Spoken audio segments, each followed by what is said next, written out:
अब तो ये नियम ले लिया है कि आठों पहर राधा राधा राधा राधा। तो बोले क्या है ये राधा नाम? बोले हमारा जीवन धन है, परम धन है, ये कल्प तरु है, जो चाहोगे प्राप्त हो जाएगा। आप करके तो देखो। बिन विश्वास भगति नहीं ते, बिन द्रमहि न राम, राम कृपा बिन सपन्यु जीव न लह विश्राम। ये वृंदावन की भूमि से जो आपको राधा नाम श्रवण करने को मिल रहा, राधा नाम जपने की प्रेरणा मिल रही है, एक बार जीवन को राधा नाम के हवाले कर दो, समर्पित कर दो कि आप आठों पहर राधा राधा जपेंगे, फिर देख लो तुम्हारी असत कामनाएं भस्म हो जाएंगी, सत कामनाएं पूर्ण हो जाएंगी और अनुराग रस से युक्त हो जाओगे, प्रेम युक्त हो जाओगे। यहां तो राधा राधा पत्ता भी बोलता है, यहां वायु के प्रवाह से भी राधा राधा निकलता है। जिस दिन श्रवणेंद्री दिव्य हुई तो आपको सुनाई देगा यहां के पत्ते से, यहां की वायु के, यहां खग मृग पशु पंछी के मुख से एकमात्र राधा राधा राधा। दर्शे सी वृंदावन धाम। दूसरा अर्थ, जो राधा राधा राधा ऐसा बोलता है उसके नेत्रों के सामने दिव्य वृंदावन प्रकाशित हो जाता है। जहां दिव्य धाम वहीं दिव्य रूप, वहीं दिव्य लीला। ललित किशोरी देव जी कह रहे हैं अब तो आठों पहर केवल राधा राधा राधा। यहां छाती के अंदर लिख लो, हृदय रूपी कागज में लिख लो राधा, और हर समय उसे बांचते रहो, राधा राधा राधा राधा।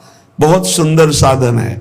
हृदय में राधा नाम लिख लो, आंख मूंदो तो आपको दिखाई देना चाहिए सामने तेजों में राधा नाम, आंख खोले तो राधा नाम, और उसी को बार बार गाते रहो, सुनते रहो।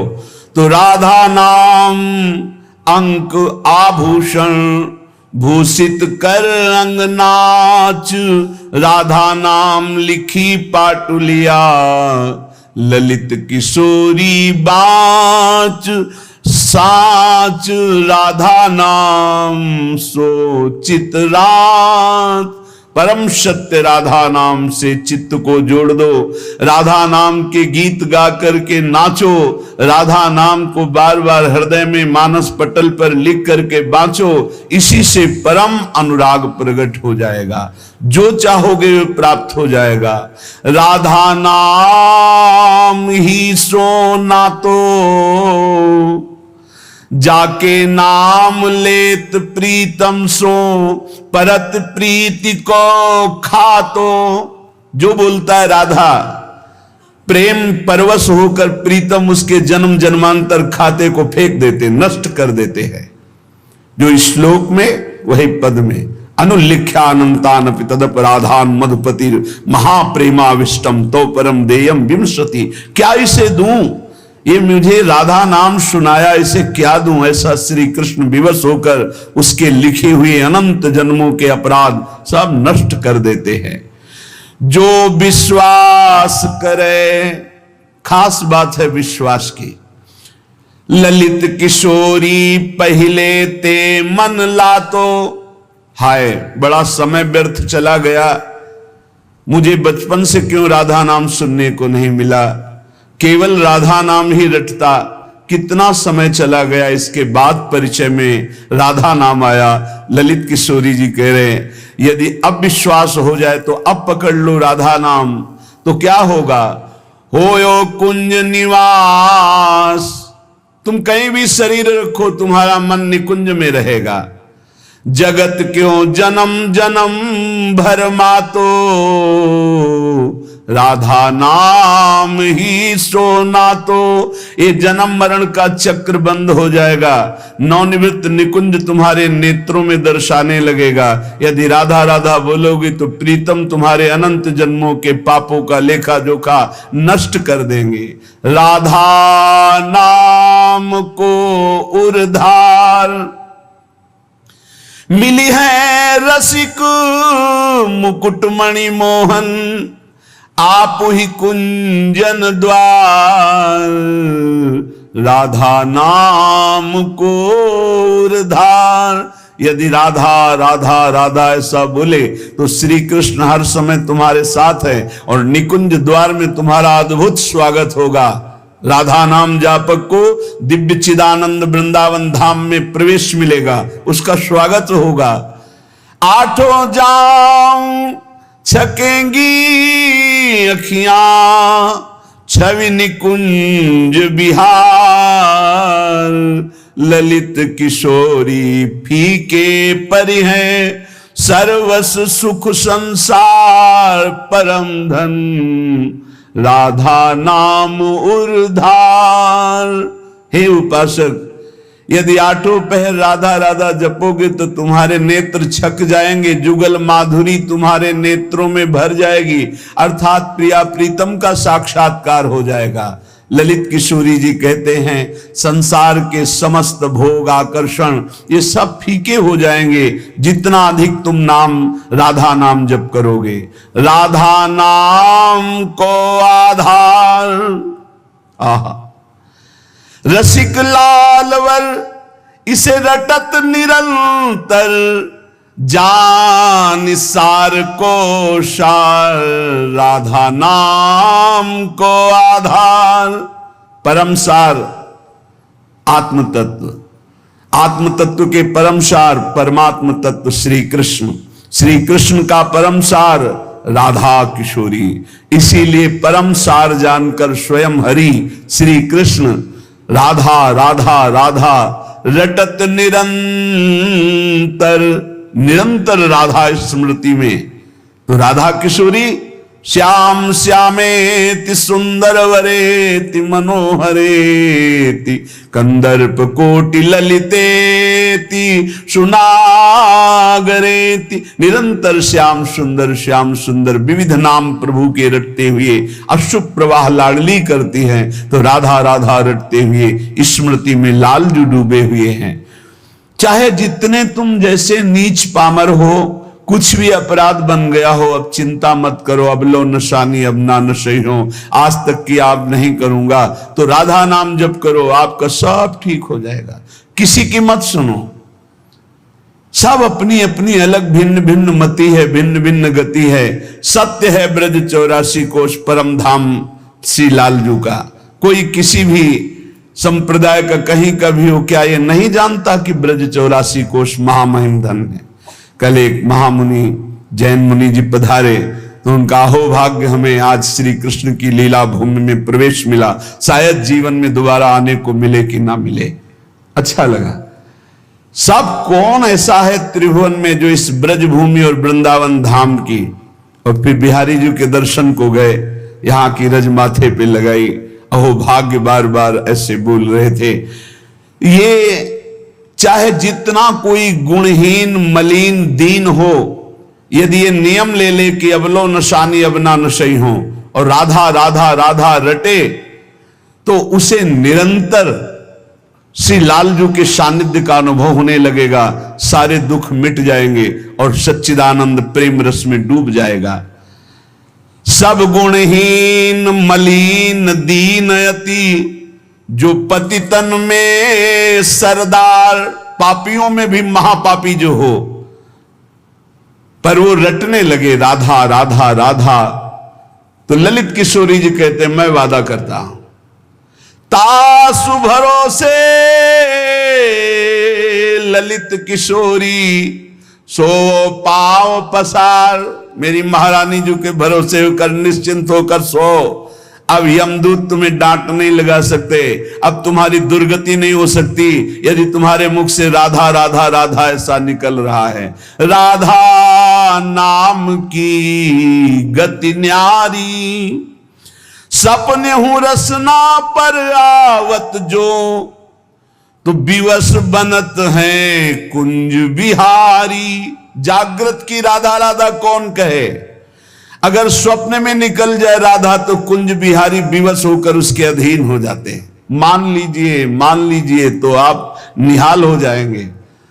ये किसी स्वार्थवश महापुरुष नहीं कह रहे, तुम्हारे पास कुछ नहीं देने के लिए, जो है वो सब नाशवान है। इस नाशवान को जिसे तुम महत्व दे रहे हो, इस मार्ग में चलने वाला पथिक पहले कदम पर उसको नष्ट कर देता है।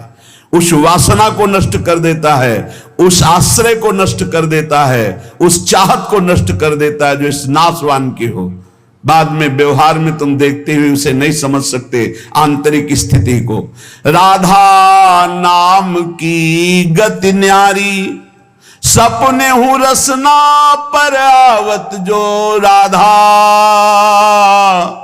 तो विवश बनत है कुंज बिहारी। बनत है, यद्यपि वो विवश नहीं है, परम स्वतंत्र समस्त शक्तियों के स्वामी, पर राधा नाम उन्हें विवश कर देता है, अधीन कर लेता है। सुंदर दिव्य किशोर वैष्णव, बानी मधुर रहत एक सारी।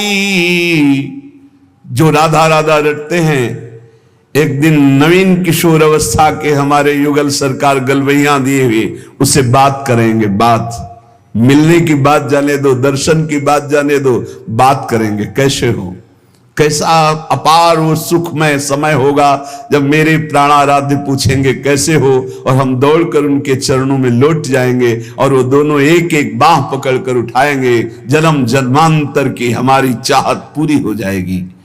सुंदर दिव्य किशोर वैष्णव, बानी मधुर रहत एक सारी। राधा नाम की गति न्यारी, जो राधा राधा रटते हैं उन्हें अखंड वृंदावन वास प्राप्त होता है। आज नहीं प्राप्त, अगर हो रहा तो चिंता मत करो, शरीर छूटने के बाद यहीं आओगे, यहीं के हो। श्री वृंदावन वास निरंतर, पावत ललित किशोरी वारी। राधा नाम की गति न्यारी, ये सबसे अलग है राधा नाम। जो विश्वास करके राधा राधा हित धू जो विश्वास है, तब ही सुधरे बात।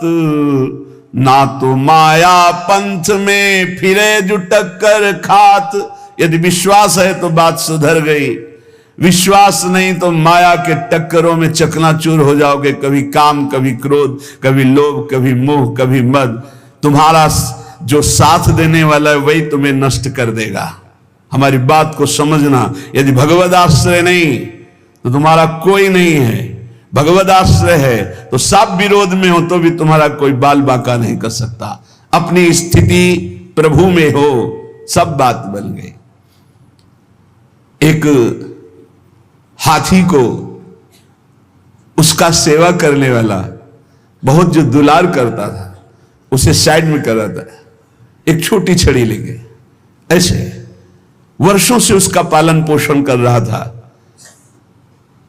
काल सवार हो गया, सूर से पटक दिया और जैसे परेठा पलट पलट के बनाया जाता है ऐसे उसको चकनाचूर कर दिया, लातों से रख रख कर मार कर। एक आदमी जा रहा है आराम से, पीछे से साड़ आया, उठाकर पटक दिया, इतना मारा, मर गया। एक एक मिनट में मृत्यु हमारे लिए खड़ी हुई है, कहां कब कैसे। इसलिए हमारा जीवन जितना है वो सब सुखमय हो जाए, आनंदमय हो जाए, हमारी मृत्यु भी हो तो महोत्सव बन जाए। इसलिए राधा राधा राधा। पूज्य भाई श्री हनुमान प्रसाद पोद्दार जी महाराज कह रहे, प्रेम शब्द संसार में सार्थक नहीं है, धोखा है।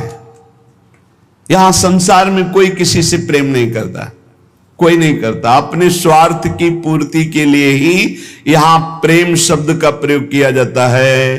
प्रेम केवल केवल सच्चिदानंद से होता है, क्योंकि प्रेम कामना रहितम, प्रेम में कामना नहीं होती, और यहां बिना कामना के प्रेम नहीं होता, इसलिए वो प्रेम नहीं है, वो राग है, वो मोह है, वो आसक्ति है, वो काम है, प्रेम नहीं है।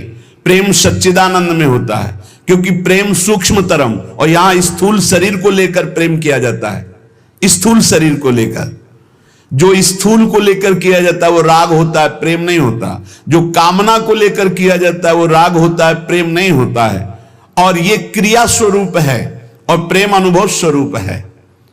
प्रेम अनुभव स्वरूपम और ये क्रिया स्वरूप है, इसमें क्रियाएं होती हैं। तो ये क्रियाएं मोहाशक्ति से होती हैं। प्रेम अनुभव स्वरूपम, हृदय का विषय, अनिर्वचनीयम, इसमें वचन बोलते हैं।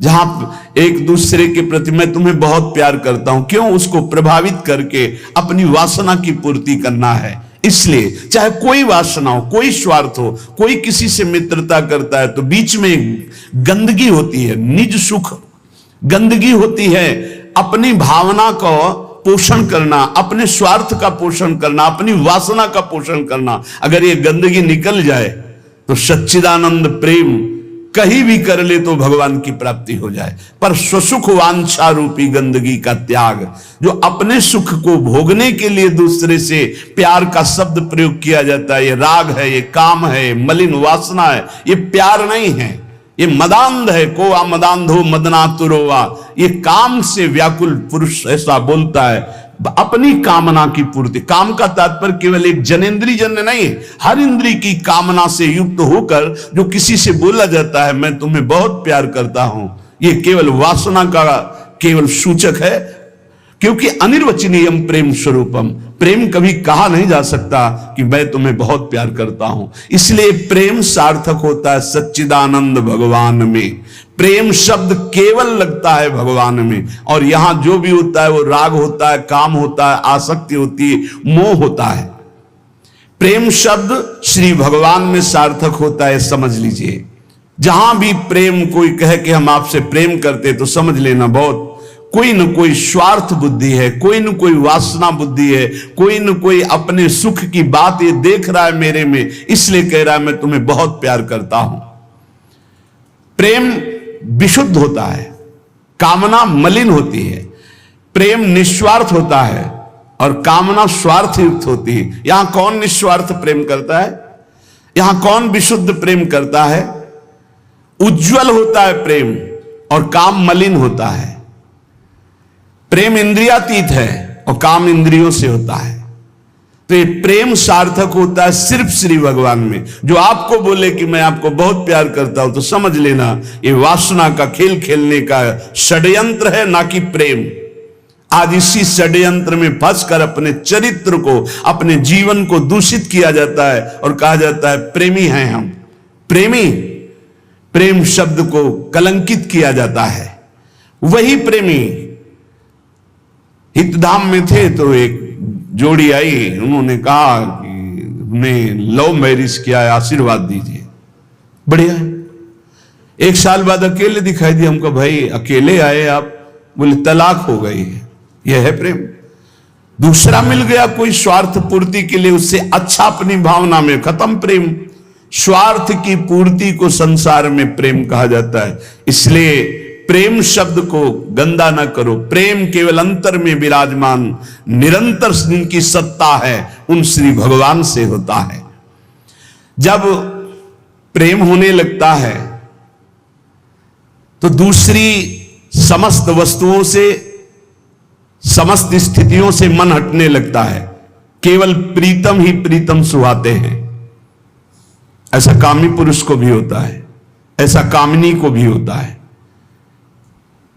बस बिल्कुल नजदीकी है काम और प्रेम में, पर प्रेम निर्मल भास्कर है और ये घोर अंधकार है। इसलिए गोस्वामी जी ने बहुत समझ कर मांगा कि काम ही नारी प्यारी जिम, लोभी जिम प्रिय दाम, तिमि रघुनाथ निरंतर प्रिय लागो मोहिराम। हमारा आपसे प्रीता कैसी हो? जैसे कामी पुरुष की कामिनी में होती है, जैसे कामिनी की कामी पुरुष में होती है, ऐसे हे नाथ मेरी चित्तवृत्ति निरंतर आप में लगी रहे। प्रेम तभी माना जाता है जब अपनी शुद्धि भूल जाए और केवल प्रेमी की याद रहे। और यहां अपनी शुद्धि रहती है। अपनी शुद्धि के द्वारा अपनी वासना की पूर्ति को यहां प्रेम कहा जाता है। इसलिए नाटक है, प्रेम नहीं है, बिल्कुल कोरा नाटक है। बहुत विचित्र विचित्र गति, बहुत विचित्र गति। प्रेम उसे कि हम आपसे प्यार करते हैं, यदि आप वहां सुखी हो तो जाओ, भगवान तुम्हें सदैव सुखी रखे, कभी तुम हमारी तरफ मुड़कर मत देखना, तुम आनंदित रहो, तुम सुखी रहो, आनंदित रहो। प्रेम का स्वरूप समझना बड़ा कठिन है। यदि मेरे देखने से तुम्हें दुख होता, मैं कभी तुम्हारे सामने नहीं आऊं। तुम सुखी रहो, तुम आनंदित रहो, तब माना जाए थोड़ा सा प्रेम उज्जवल हो रहा है, निर्मल हो रहा है, वासना का भूत, उसे प्रेम कहा जाता है।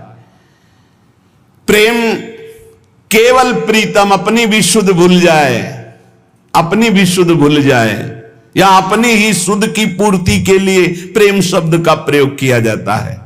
प्रेमी केवल प्रीतम की बात करता है, केवल प्रीतम की बात सुनता है, केवल प्रीतम को देखता है, चारों ओर प्रेम ही प्रेम।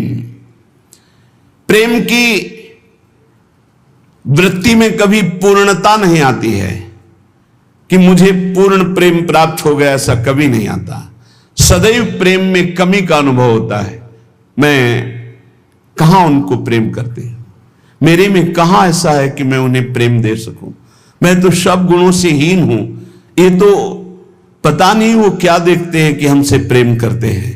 ये प्रेमी का हृदय होता है। मैं तो नीच हूं, अदम हूं, उनकी किसी लायक नहीं हूं, पर ये उनकी उदारता है कि वो मुझे स्वीकार किए हुए हैं। प्रेमी को अपने में सदैव कमियों का अनुभव होता है, अपने में उसको दोष दर्शन होता है, मैं इस लायक नहीं हूं। और वो अपने प्रीतम में भारी से भारी दोष कोई उनके प्रीतम पर साबित करे तो भी वो गुण ही उसको दिखाई देता है। प्रेम असीम होता है, प्रेम की सीमा नहीं होती। प्रेम प्रतिक्षण बढ़ता रहता है निरंतर, पर कभी अंत नहीं होता। प्रेम कहीं रुकता नहीं है, किसी वासना, किसी परिस्थिति, किसी स्थिति, तिरस्कार, मान, अपमान, कहीं भी नहीं रुकता। वो बढ़ता प्रीतम की तरफ चला जाता है। प्रेम में सब कुछ अर्पण होने पर भी प्रतिपल अर्पण करने की प्रबल इच्छा रहती है। यहां तक कि प्रेमी स्वयं भी प्रेमास्पद के अर्पित हो जाता है, पर इस बात का उसको स्मरण भी नहीं होता कि मैं कितना समर्पित हूं। प्रेम वाणी का विषय नहीं है, प्रेम हृदय में रहता है, और वो हृदय हृदयेश्वर के पास चला जाता है तो उसका हृदय भी नहीं रहता। बहुत अद्भुत है ये प्रेम। प्रेम जिसके हृदय में उत्पन्न होता है तो ना मन रह जाता है, ना बुद्धि रह जाते हैं। मन बुद्धि प्रीतम के पास चले जाते हैं, केवल प्राण धड़कते रहते हैं। प्रेम बड़ी दुर्लभ वस्तु है, ये प्राण देने पर भी नहीं मिलता। ये जिसे मिल जाता है उसके समान त्रिभुवन में कोई सौभाग्यशाली नहीं। जहां कुछ भी अपने लिए चाह है वहां प्रेम शब्द का प्रयोग न किया जाए। स्वार्थ है, प्रेम नहीं।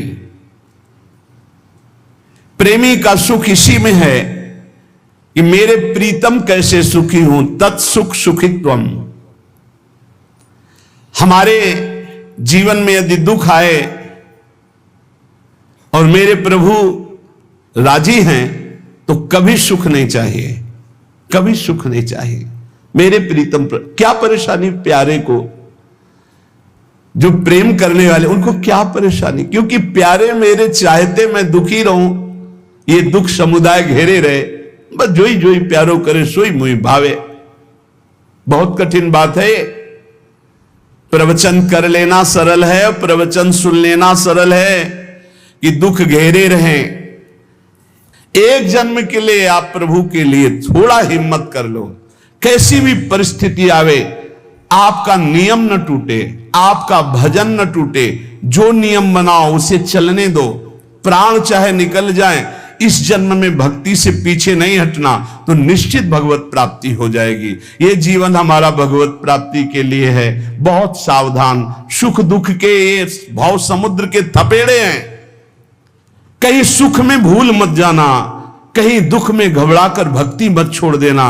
आगे आपको बहुत सुख मिलेगा। ये भक्ति दुख सुख देने वाली नहीं, भक्ति सुख दुख में समान स्थिति पैदा करती है। भक्ति भगवान को आकर्षित करती है। और सही मानो आज तक खुद अपना अनुभव में बता रहा हूं, ये दुख, ये विपत्ति, ये रोग, ये नाना प्रकार का तिरस्कार, निंदा, यही ऊंचाई पर चढ़ाती है, यही सच्चाई पर चढ़ाती है, यही सच्चा शरणागत भक्त बनाती है। इसलिए जिसके जीवन में दुख है, विपत्ति है, नाना प्रकार की प्रतिकूलताएं हैं, डरना मत। तुमको उस ऊंचाई पर भगवान चढ़ा रहे हैं जहां तुम चढ़ ही नहीं सकते थे। सुख और सुविधा ये दुलार है। जैसे कोई बच्चा बहुत रोने लगे तो टाफी पकड़ा दे। सुख सुविधा अनुकूलता प्रणाम नमस्कार ये हमारे प्रभु का दुलार है। दुख प्रतिकूलता तिरस्कार अपमान विपत्ति ये कृपा है। और कृपा पात्र ही विश्व विजयी होता है। कृपा पात्र ही काम क्रोध लोभ मोह मद का नाश करता है। इसलिए सदैव अपने आराध्य देव की निष्ठा में रहे। त्रिपुरदास जी का एक नियम था, वो श्रीनाथ जी के चरणामृत का रोज पान करते थे। हमेशा चरणामृत अपने पास रखते थे। बिना जबान में चरणामृत गए वो अन्न जल नहीं रखते थे। वैसे ये नियम रखने की बात प्रायः सबको कही है। श्री जी का चरणामृत गुरु जी का चरणामृत जरूर पास रखना। जिसके पास चरणामृत की सुविधा ना हो तो हम चरणामृत कुंड का नाम ले रहे हैं। मानसरोवर, राधा कुंड, श्याम कुंड, ये जो कुंड है इनमें हर संतों के चरणामृत है। ब्रज 84 कोस के बड़े बड़े सिद्ध संत जो चरणामृत नहीं देते वो भी इनमें स्नान करते। वो भी जब जाते हैं तो आचमन और चरण धोते। इन कुंडों का जल रख लो, एक एक बूंद रोज अगर मुख में डालोगे एक एक बूंद तो आपका चरणामृत पान का नियम पूरा हो जाएगा। और राधा वल्लभ जी, बांके बिहारी, राधा रमन जी, यहां तो करुणा बरसती। आप चले जाओ पात्र लेकर और हाथ जोड़कर प्रार्थना करके मांगो तो आपको चरणामृत मिल जाएगा। अगर इतना चरणामृत मिल जाए उसमें आप जल मिला ले तो आप वर्षों उसी को चलाते रहे, जल मिलाते रहे चलाते रहे, वो चरणामृत ही होता है। एक दिन संयोग की बात, जब आप भोजन करने के लिए गए तो जो श्रीनाथ जी के चरणामृत का पात्र था, वो जो चरणामृत मांगते थे मिल जाता था, सेवक देते थे। बोले आज तो चरणामृत खत्म हो गया। आपने कहा पहले क्यों नहीं बताया? अगर पहले बताए होते तो चरणामृत की व्यवस्था कर दे। तो ठीक है, ठाकुर जी को भोग लगा दो, अब हम प्रसाद नहीं पाएंगे जब तक चरणामृत नहीं। ये पूज्य श्रीधर बाबा जी को हमने नियम देखा कि वयोवृद्ध थे, 3 बजे आसन पे बैठते प्रातःकालीन और 1 बजे तक जप करते। 1 बजे के बाद 2 साधक उनको उठाकर ले जाते परिक्रमा मार्ग में। वो साष्टांग दंडवत लोटपोट होते, फिर आते अपने ठाकुर जी की 4 परिक्रमा करते। इसके बाद हाथ जोड़कर मंदिर में चरणामृत लेते। और जब चरणामृत जिस दिन, एक तो प्रायः रहता ऐसा कभी हो गया कि कोई दूसरा भगत जो उनकी नियम निष्ठा को नहीं जानता वो सब बट गया, तो बोले बाबा चरणामृत तो बट गया, 1 बूंद पानी नहीं पिएंगे। अब फिर 1 बजे वही प्रक्रिया करके चरणामृत मिलेगा तब पानी पिएंगे, तब भोजन कर। ऐसी भक्तों में निष्ठा। तो उन्होंने कहा मैं दरबार जा रहा हूं, तुम लोग श्री ठाकुर जी को भोग लगाकर प्रसाद पा लेना, अब मेरी प्रतीक्षा मत करना, क्योंकि जब तक चरणामृत नहीं तो मैं ठाकुर जी का प्रसाद भी नहीं पाऊंगा।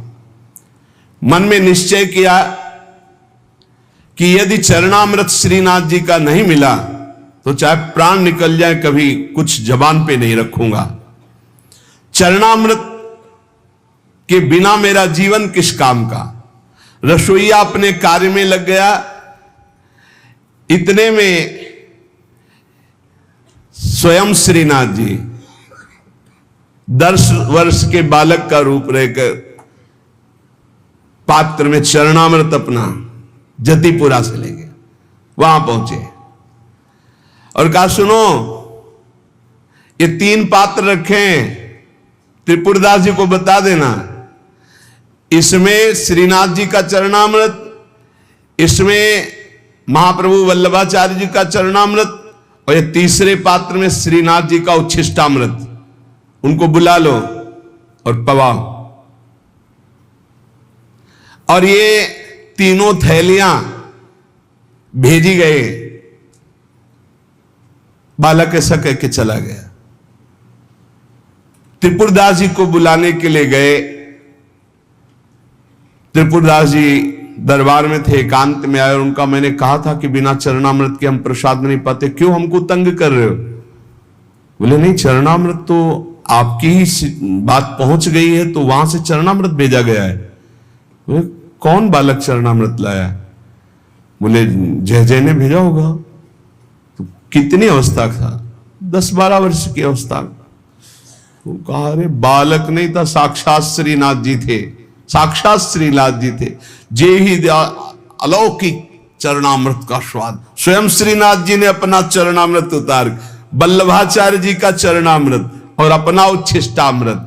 जो साधक, जो भक्त निष्ठावान होते हैं तो ठाकुर जी उनकी निष्ठा की पूर्ति करते हैं। इसलिए अपने जीवन को भक्ति की निष्ठा में बांधिए। जो नियम लो आजीवन प्राणपण उसका निर्वाह करो। ठाकुर सेवा का, संत सेवा का, चरणामृत का जो नियम लो, कुछ नियम जीवन में होने चाहिए, कुछ नियम होने चाहिए जो जीवन भर चलने चाहिए, चाहे बीमार हो चाहे जैसी स्थिति हो, वो नियमावली नहीं टूटना चाहिए। उन नियमावली से ही भगवान रीझ जाएंगे। नेम से ही प्रेम होता है और फिर प्रेम में कोई नेम नहीं रहता। इसलिए उपासक नियम पूर्वक, दृढ़ता पूर्वक भक्ति करे, खूब नाम जप करे और इसी जन्म में भगवत प्राप्ति करे, ऐसा दृढ़ निष्ठावान बने। शेष चर्चा आगे। श्री राधा वल्लभ लाल की।